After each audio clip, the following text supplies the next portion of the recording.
Human knowledge of life on Earth is still incredibly limited. Yet strangely, we have already wiped out so many species long before truly understanding them.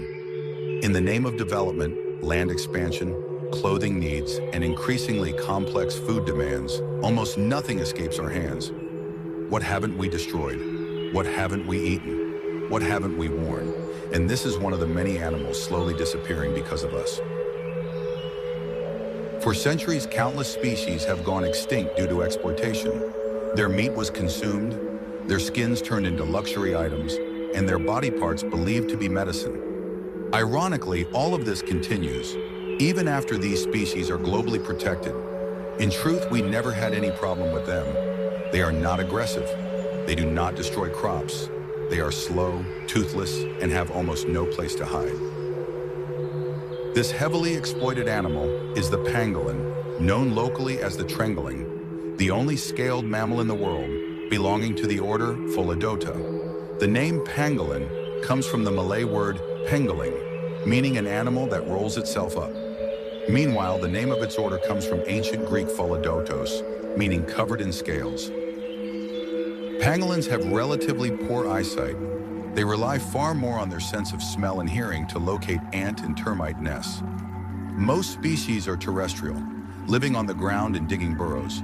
However, some species are arboreal, capable of climbing trees and spending up to 90% of their lives above ground. Pangolins are natural ant and termite eaters, playing a vital role in maintaining forest balance. Without them, termite populations could explode and severely damage ecosystems. When they find an active nest, pangolins tear down its walls using their powerful front claws, then consume the insects with a long, sticky tongue.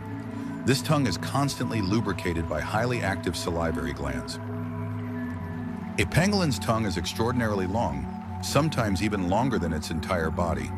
When not in use, it coils and is stored deep inside the body, reaching near the pelvic area. Because they lack teeth, pangolins swallow small stones that remain in their stomach to help grind food. Their stomach walls are also reinforced with hardened keratin tissue to aid digestion.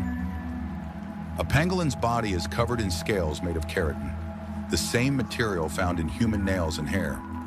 These overlapping scales cover nearly the entire body, except for the soft underbelly.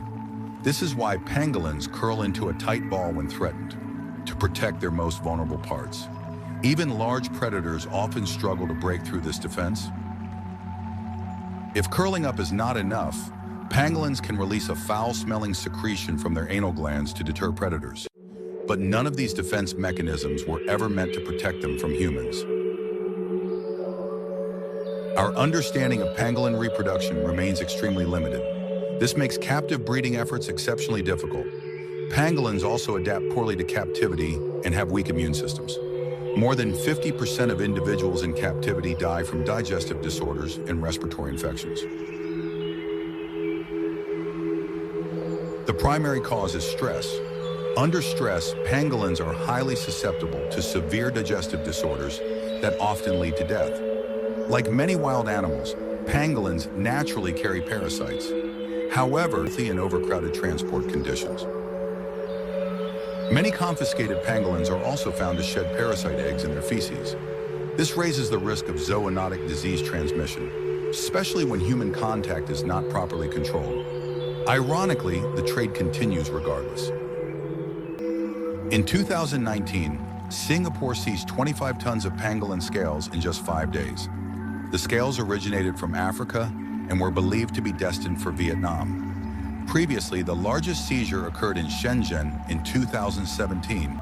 In traditional Chinese medicine, pangolin scales are believed to enhance lactation and reduce swelling. However, to this day, no scientific evidence supports these claims. In some parts of Africa, pangolins are even called master healers. These unfounded beliefs continue to fuel their exploitation. Somehow, humans never truly learn.